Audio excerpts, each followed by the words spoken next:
תמיד על עצמך את הניצוץ. זה נורא קשה להדליק את זה. בסדר? מה? לא, אפשר להדליק את זה. עכשיו אני אעביר ביניכם את האפס שיראו זה עכשיו לבק סרצן, תעבירו ביניכם. בסדר? אתם ממש יכולים לראות אם קצת נגמר לערך ממש שעות של שרוף, נכון? ככה היו עושים להשתדל, זה הדבר הראשון המשמעותי בעצם שהאדם למד איך להשתמש. עם הבנים האלה, גם חבר'ה די. נעבור שם, אני לא רואה. שהגיעו אליה אוניות, שנקראה יבנה ים. לעיר הזאת גלי אבנים, מדי פעם, מדי שנתיים-שלוש, אוניברסיטת תל אביב באה לחקור, מיכאי שם. מה אתם עושים? מה אתם עושים? אנחנו מציירים רקע,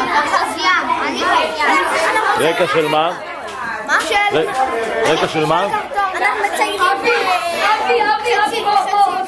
אוקיי, בהצלחה. מה שלומכם? מה אתם עושים? מציירים, מה שאמרה. מה אתם עושים? מציירים את הקרטון כמו שאמרה. מציירים את הקרטון, אחר כך מדליקים את זה, ואז נשים עם אבני פסיפס. אני רוצה לראות את התוצאה הסופית ותהנו מהדרך. סבבה. מה שלומכם בנות? מה אתם עושות? כמעט כולם בתוכו. אוקיי, בהצלחה, אני רוצה לראות אחרי זה. כאן אני נהנה לראות את החבר'ה הגדולים והבכירים. בטח, תסתכל אליי, תסתכל אליי. אני באחריי. מה? תצלם את הרוב. הנה, עם הדוגמן ועם המדריכה. ועם... מה שלומכם? מה אתם עושים?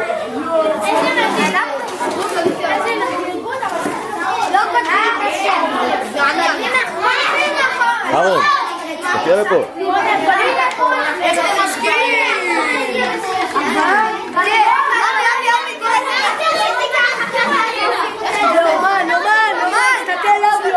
יש לך את זה.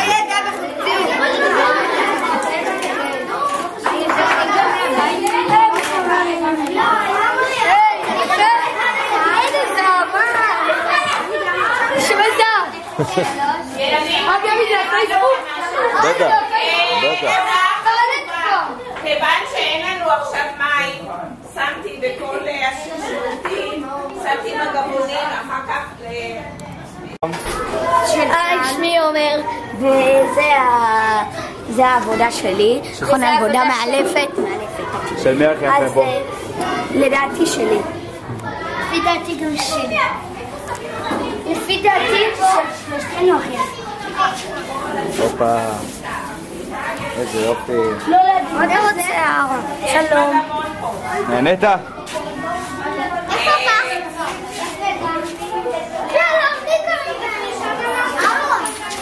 איפה מה? איפה לשתות? בחוץ. אני יודע. אהרון, תצא. שלום. צוות שלי. עדיין נשאר. אנחנו קצת משקיעות. הנה, שלי הכי יפה.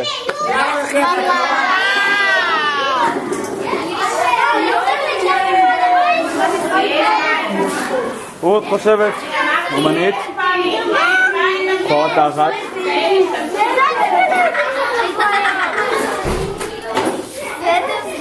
לא, את צלמת שלי, עדיין לא מוכן. אמא, למה, איך היית?